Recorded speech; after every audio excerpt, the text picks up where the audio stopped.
of backup and recovery operations of your database and so on, right? So right, so this is about the commercial architecture of any database system, right? So hope you can follow it, right? So you have 4 layers. The bottom tier, you have this storage components. So you have this data file, which is used to actually store the data, right? So the data file is used to store the data. You have indices component.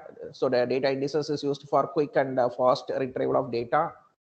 You have data dictionary. So data dictionary contains metadata, data about the data, which describes the scheme of the database, and statistical data, which contains statistical information about the data that is present in a relation,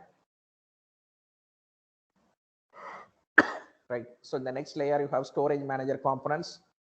You have authorization and integrity manager, who checks for the authority of the user to access the data, and it also checks for the integrity constraints in a relation. Transaction manager component, which ensures that the atomicity property is met in a database. A transaction occurs completely or not at all, and concurrent execution of the transactions execute without any conflicts.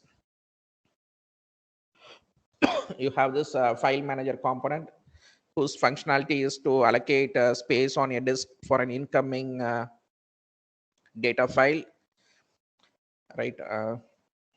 And you have a buffer manager component, which moves data from the secondary storage device into your primary storage whenever you are going to execute your instructions. So it decides which data has to be cached in the primary storage, right?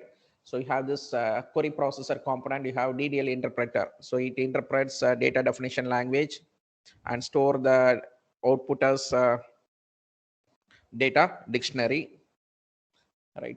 So then you have DML compiler. So it compiles or it translates the DML statements into a low level language that the query evaluation engine understands. And finally, this query evaluation engine, it executes the low level instructions that are generated by an DML compiler, right? So regarding the users, so you have different types of users who are going to interact with the system. Naive users, so they don't have any expertise in the system. They interact with the system by invoking an application program that has been created previously, right? So tellers in a bank, clerks in a bank, in financial institutions, they interact with the system by means of a form-based interface. They invoke an application program that has been written previously. They are naive users. Application programmers, they interact with the system by means of some DML calls that are embedded in a host programming language, right? So they interact with the system by means of application programs. You have sophisticated users who interact with the system by means of a query language or by using a data analysis software. You also have specialized users who interact with the system,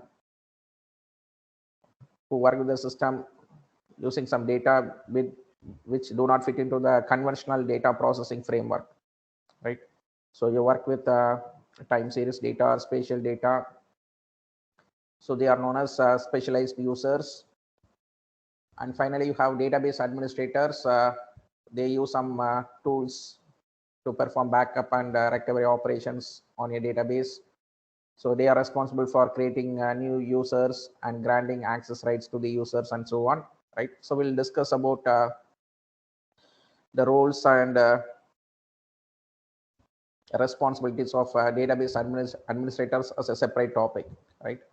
So this is about the commercial structure of any database system, right? So in chapter 1, this is an essay type question. And right, so long back, whenever we had this offline examinations, right? So whenever you are asked to prepare for some essay type questions, you are expected to know this architecture of a commercial database system, right? So that's it for today's class. So we'll continue in the next class. Any questions from the participants?